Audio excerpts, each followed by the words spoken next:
आज के वीडियो से हम स्टार्ट कर रहे हैं अपना फुल वेब डेवलपमेंट कोर्स।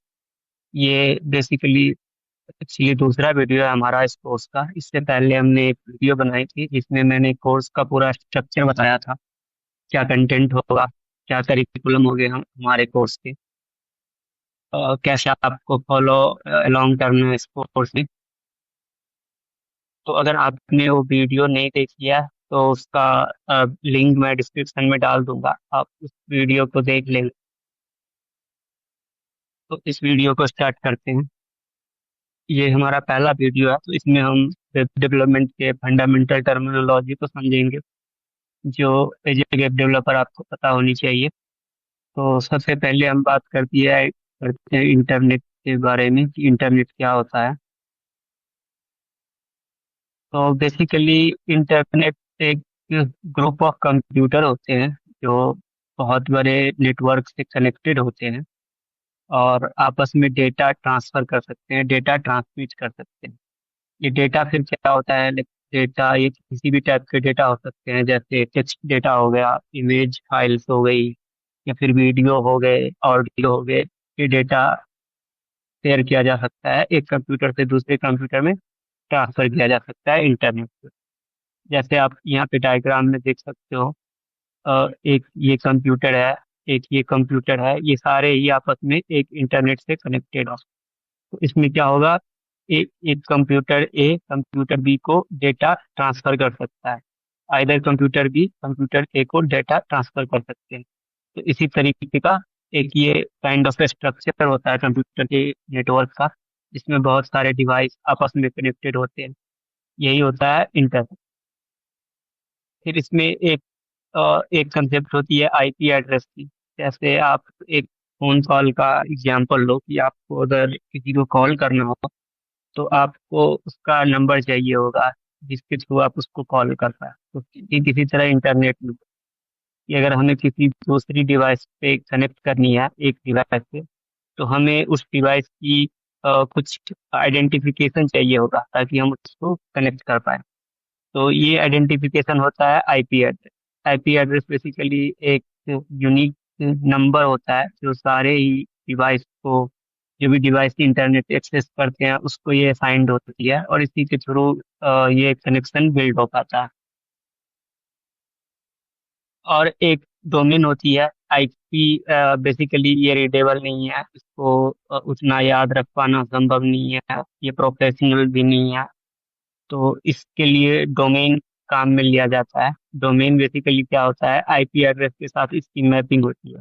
हम ये डोमेन इंटर कर रहे हैं, इसका मतलब होता है कि हमें इस डोमेन के साथ जो आईपी एड्रेस मैप है उसको कंप्यूटर से कनेक्ट करना है over the internet. So basically ये होता है फंडामेंटल ऑफ इंटरनेट, लाइक क्या होता है इंटरनेट, इसके बारे में। आगे बढ़ते हैं। आगे हम देखते हैं कि क्लाइंट सर्वर आर्किटेक्चर क्या होता है। तो क्लाइंट सर्वर आर्किटेक्चर बेसिकली अभी जो हमने इंटरनेट समझा है उसमें हमने देखा है कि बहुत सारे कंप्यूटर आपस में कनेक्टेड होते हैं और जो रिसोर्सेस डेटा शेयर कर सकते हैं एक दूसरे के साथ। तो इंटरनेट में जितने सारे कंप्यूटर कनेक्टेड होते हैं उसको उसके रोल के हिसाब से दो कैटेगरी में डिवाइड किया जाता है। एक हो जाता है एक क्लाइंट और दूसरा होता है सर्वर। बेसिकली इंटरनेट में दो टाइप के कंप्यूटर होते हैं। जैसे एक कंप्यूटर तो वो होता है जो रिसोर्स कंज्यूम करते हैं, जैसे आप मान लो आप अपने कंप्यूटर से यूट्यूब ओपन करके वीडियो देख रहे हो। तो आप जो भी डेटा यूट्यूब के कंप्यूटर में पड़ा हुआ है, जो भी डेटा जो भी वीडियो के फाइल उसके सर्वर में पड़ा हुआ है स्टोर्ड है, उसको आप कंज्यूम कर रहे हैं। तो आप वहाँ पे क्या हो, आप क्लाइंट हो। और जो यूट्यूब का सर्वर है जिसमें सारी इंफॉर्मेशन स्टोर करके रखी है, वो क्या है, वो सर्वर है। जिस कंप्यूटर पे सारे डेटा स्टोर्ड होते हैं उसको हम सर्वर बोलते हैं। और इसी तरीके से ये सारा का सारा इंटरनेट काम करता है। एक सर्वर से बहुत सारे client at a time connect हो सकता है। जैसे आप भी यूट्यूब देख रहे हो, और अपन यूट्यूब देख रहा होगा। Physically at a given time बहुत सारे लोग होंगे जो यूट्यूब एक्सेस कर देंगे। तो यूट्यूब का सर्वर उन सब क्लाइंट को उसके रिक्वेस्ट के अकॉर्डिंग उसको रिस्पॉन्स सेंड कर रहा होगा। जो भी जिस वीडियो पे आपने क्लिक करी वो वीडियो प्ले हो रही है। इसी तरीके से ये साइकिल चलता रहता है। तो ये एक काइंड ऑफ मॉडल बन जाता है। इसी को हम बोलते हैं क्लाइंट सर्वर आर्किटेक्चर। नेटवर्क के वैसा भी बहुत सारे आर्किटेक्चर होते हैं, बट नेटवर्क हमारा कोर्स के स्कोप में है नहीं, तो उसकी ज़्यादा डिटेल में नहीं जाएंगे हम। Also like to avoid the complication, इसके लिए बस आप इतना समझ लो कि ये होता है क्लाइंट सर्वर आर्किटेक्चर। इससे आगे बढ़ते हैं हम। अब देखते हैं कि इंटरनेट एक्चुअली काम कैसे करता है। ये तो हमने समझ लिया कि इंटरनेट होता क्या है, इसमें दो टाइप के कंप्यूटर होते हैं, ये भी हमने समझ लिया। बट एक्चुअल में ये सारी चीजें काम कैसे करती है टेक्निकली, बिहाइंड द सीन क्या होता है। जैसे अगर आप मान लो यहाँ पे ब्राउजर में जाओ और यूट्यूब लिख के इंटर करो, तो ये यूट्यूब का पेज खुल के आ जाएगा। बट बिहाइंड द सीन कैसे रिक्वेस्ट गया होगा, कैसे रिस्पॉन्स आया, इन सारी चीजों को हम अभी थोड़ी सी समझते हैं, थोड़ा समझने की कोशिश करते हैं। तो सबसे पहले जैसे ही आपने यहाँ पे एड्रेस में youtube.com लिख के इंटर करा, या आपने गूगल ओपन करी, तो सबसे पहले की जो रिक्वेस्ट जाएगी वो जाएगी डीएनएस सर्वर। डीएनएस सर्वर अभी क्या होता है, जैसे हमने पिछले अभी थोड़ी देर पहले देखा कि आईपी की किडनैपिंग होती है डोमेन के साथ। ये बेसिकली एक फोन बुक के जैसा ही होता है। तो डीएनएस सर्वर इन सारी आईपी और जो डोमेन की मैपिंग है उसको स्टोर करके रखता है। जैसे एक यहाँ पे गूगल के साथ गूगल का आईपी हो गया, फिर यहाँ पे एक और कुछ यूट्यूब का हो सकता है, youtube.com की आईपी क्या है, फिर एक फेसबुक का हो सकता है कि facebook.com की आईपी क्या है। तो ये सारी IP and domain DNS server पे स्टोर होती है। तो आप जैसे ही यहाँ पे google.com लिख के सर्च मारोगे, तो पहला रिक्वेस्ट आएगा डीएनएस सर्वर पे। डीएनएस सर्वर पे बेसिकली आप ये google.com सेंड करोगे, और एक तरीके से आप डीएनएस सर्वर को बोल रहे हो कि google.com की जो आईपी है वो आईपी हमें चाहिए। तो यहाँ से डीएनएस सर्वर क्या करेगा, ये डीएनएस सर्वर ये वाली आईपी आपको रिस्पॉन्स में सेंड कर देगा, आपके पास ये आईपी आ जाएगी। वंस जब आपके ब्राउजर में ये आईपी आ जाती है, देन आपकी ब्राउजर रिक्वेस्ट सेंड करेगा इस आईपी पे जो इसका सर्वर है वहां पे रिक्वेस्ट जाएगी। फिर वहां पे रिक्वेस्ट क्या होगा, वहां पे रिक्वेस्ट आएगी एक web server. Web server basically एक सॉफ्टवेयर होते हैं, जैसे वेब ब्राउजर आपका सॉफ्टवेयर है, इसका यूज हम वेबसाइट को एक्सेस करने के लिए करते हैं। उसी तरीके से वेब सर्वर एक सॉफ्टवेयर होता है जिसका यूज हम वेब सर्व करने के लिए, रिक्वेस्ट को प्रोसेस करने के लिए करते हैं। एक उसमें से कुछ एक पॉपुलर वेब सर्वर है जैसे अपाची एंड इंटरनेट। तो जैसे ये रिक्वेस्ट आपके वेब सर्वर में आएगा, तो वेब सर्वर इस रिक्वेस्ट को प्रोसेस करेगा, रिक्वेस्ट को चेक करेगा, देखेगा कि डेटाबेस से कनेक्शन करना है या नहीं करना है। अगर डेटाबेस से कनेक्शन रिक्वायर्ड होगा तो वेब सर्वर डेटाबेस से डेटा फेच करेगा और डेटा को फिर से प्रोसेस करेगा, और फिर से ये रिस्पॉन्स में आपको उस डेटा को रिसोर्सेज से सेंड कर देंगे जिसके लिए आपने रिक्वेस्ट करी। फिर आपके ब्राउजर इस जो रिस्पॉन्स में डेटा आई है उसको एग्जीक्यूट करेंगे, उसको रेंडर करेंगे, और उसको एज ए वेब पेज आपके ब्राउजर के स्क्रीन पे वो दिख जाएगी, जैसा हमने इस केस में देखा।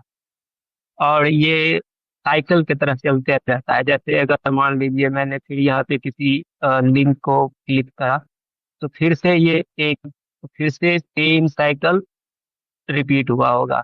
पहले रिक्वेस्ट क्या होगा डीएनएस सर्वर से, फिर आया होगा आईपी एड्रेस, फिर जिस लिंक पे हमने क्लिक करी है उस लिंक के अकॉर्डिंग सर्वर पे रिक्वेस्ट गई, सर्वर उस रिक्वेस्ट को रिस्पॉन्स प्रोसेस करा, डेटा फेच करा, और फिर रिस्पॉन्स हमारे पास आई।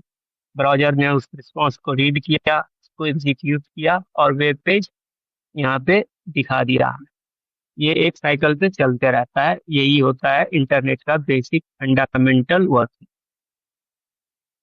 होप कि आपको क्लियर हुआ होगा।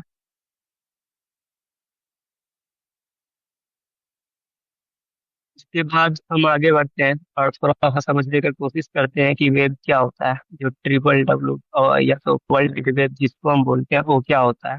बेसिकली इंटरनेट और वेब दो अलग अलग चीजें हैं। तो वेब क्या होता है, इंटर वेब एक काइंड ऑफ कलेक्शन होता है बहुत सारे इंफॉर्मेशन का, बहुत सारे रिसोर्सेज का, जिसको हम इंटरनेट के थ्रू एक्सेस कर पाते हैं। बेसिकली वेब जो है इंटरनेट का एक यूज केस आप मान के चलो। जैसे और भी कई सारे यूज केस हो सकते हैं इंटरनेट के। जैसे एक यूज केस हो सकता है कि आप इंटरनेट का यूज ऑनलाइन वीडियो गेम्स खेलने में कर सकते हो। आप इंटरनेट का यूज किसी को वीडियो कॉल करने में कर सकते हो, या तो वीडियो देखने में भी कर सकते हो। ईमेल सेंड करने में आप इंटरनेट का यूज कर सकते हो। इसी तरीके से इंटरनेट का यूज करके एक बहुत बड़ी इंफॉर्मेशन को हम एक्सेस कर पाते हैं।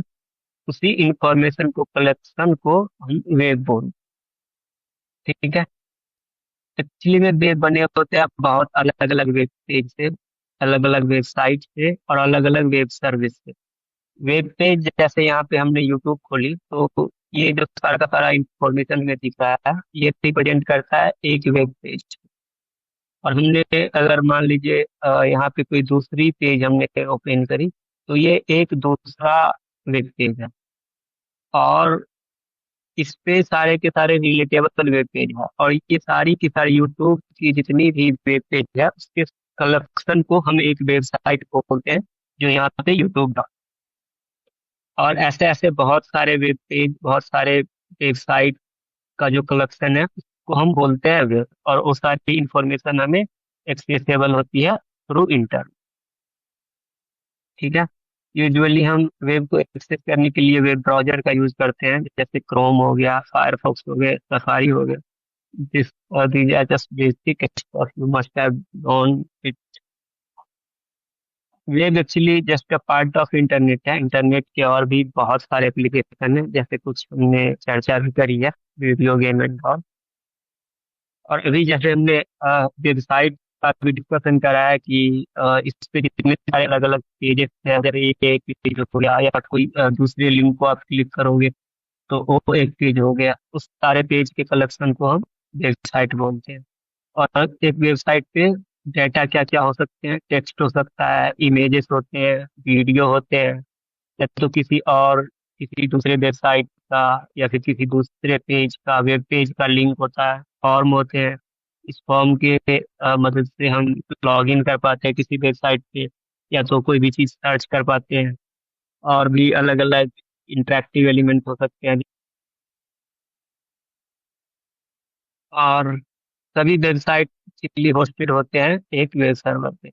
Web server again like kind of big computer. But हाँ, ये जरूरी नहीं है कि हमेशा बड़ा कंप्यूटर, आपका पर्सनल कंप्यूटर भी एक वेब सर्वर के जैसे काम कर सकता है। बट कंडीशन है कि उसको आपको 24 आवर अप एंड रनिंग रखना होगा, नहीं तो फिर लोग एक्सेस नहीं कर पाएंगे आपको वेबसाइट को। और वेब सर्वर बेसिकली वही जो पिछले स्लाइड में हमने देखा था कि एक सॉफ्टवेयर प्रोग्राम होती है, एक ब्राउजर के जैसा। फिर वेबसाइट भी दो तरीके का होता है, दो टाइप्स के होते हैं बेसिकली। एक तो होता है स्टैटिक वेबसाइट, और एक होता है डायनामिक वेबसाइट। स्टैटिक वेबसाइट वो वेबसाइट होती है जिसकी कंटेंट हमेशा फिक्स रहेगी।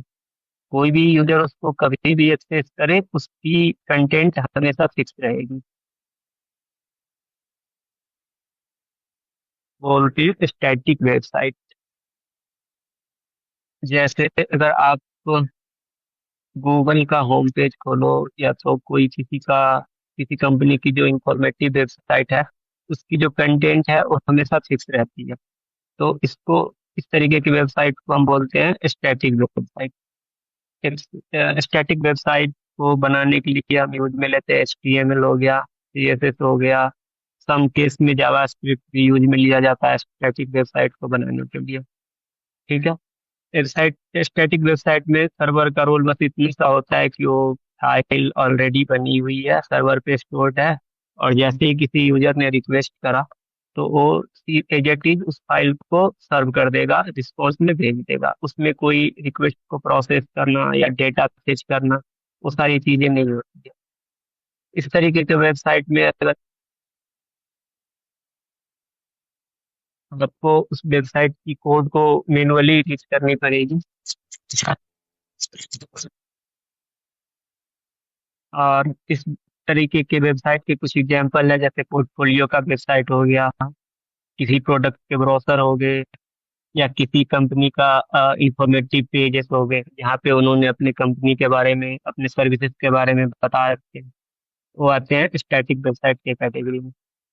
स्टैटिक वेबसाइट के कुछ बेनिफिट है, जैसे ये फास्ट होते हैं, लाइट वेट होते हैं, क्योंकि इसमें डेटा प्रोसेसिंग नहीं होती, इसमें डेटाबेस से कनेक्टिविटी नहीं होती, तो इसकी वजह से ये थोड़ी सी फास्ट होते हैं in compare to dynamic website.